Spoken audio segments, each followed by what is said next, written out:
Hey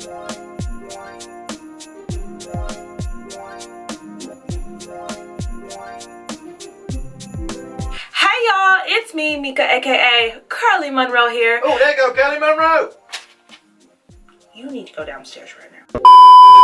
Hey y'all, it's me, Mika, aka Curly Monroe here, and today we're going to talk self-reflection. Being that it is the end of December, now is the perfect time of year to look back and do some reflecting on our lives, so that's what this video is about. One thing I like to do is reflect on things I can improve on for the next year, or even celebrate my accomplishments for this year. I love doing that, so these are 10 questions that I like to ask myself in order to reflect for the next year. Just so you know, before we begin, there is a printable worksheet in the description box just for you, because you know I got you. So question number 1 is, what is the best thing that has happened to you this year?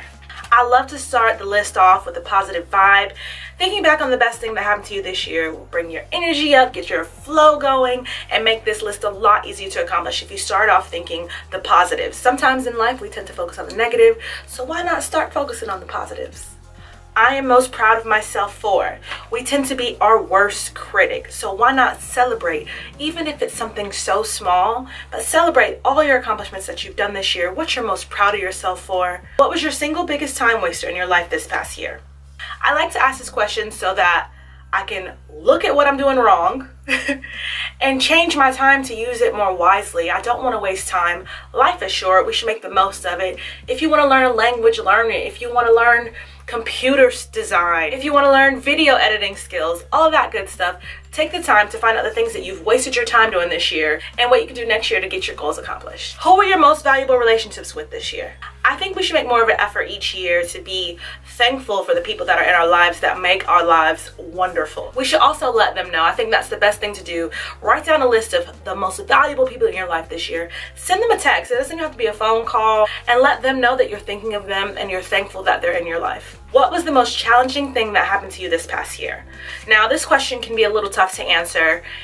For some, it might be grief and loss. For some, it might be difficult relationships and trying to make them work. When I ask myself this question, I also like to go ahead and answer it as well, and answer it with how I got through that moment. Whatever it was, what I did, whether it was meditation, whether it was reading, whether it was just clearing my mind and working hard and pushing through whatever the situation was. My favorite memories this year are, I love this one. This is probably one of the best questions on the list, is thinking back on your memories through this past year. What were the good things that happened? Even what were the funny things that happened? You don't have to have all bad memories. You can have great memories. You can just write down all of your favorite memories. I am so thankful for. I love this question because I have been writing in a gratitude journal, which helps me in a way be thankful every day for the smallest things. In my gratitude journal, I like to write down 10 things a day that I am thankful for. It can be water. It can be the toast I ate. It can be the avocados that are being grown. It could be anything. And I think that when you look back on your full year and you really think about all the things that you're thankful for, it's bomb. And it lets you know that next year you have so much more to look forward to as well. What was the best way you used your time this year? And I like to answer this by answering the question and then thinking how I can incorporate that into next year. Like I said, sometimes we waste our time doing things, scrolling on the phone, social media, all the other kind of stuff. But if you can negate all that stuff and keep on track and learn that language, why not? If you started learning a language, don't give up, just keep going and incorporate that into the new year. What was the biggest thing you learned this past year? Lessons are great self-reflecting material because you can take what happened to you, flip it and reverse it, and learn something new and move on, and now you know how to move in the future. My last question on the list is, create a phrase or statement that describes your year. Were you a boss this year? Did you ace all your classes? Did something bad happen through your life and you moved on from it? I love making a statement for how the year went. Last year was my year of growing up and living life, and then this year has just been a wonderful year. So I'm excited to see what you guys think about these questions. Go ahead and let me know down below in the description box if you've done this.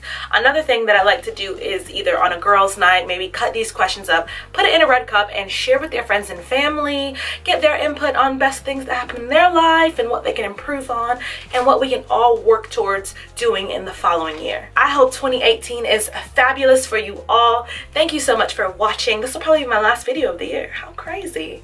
That is crazy. Always, always, always remember to spread love, inspire others, and strive for greatness. And I'll see y'all soon.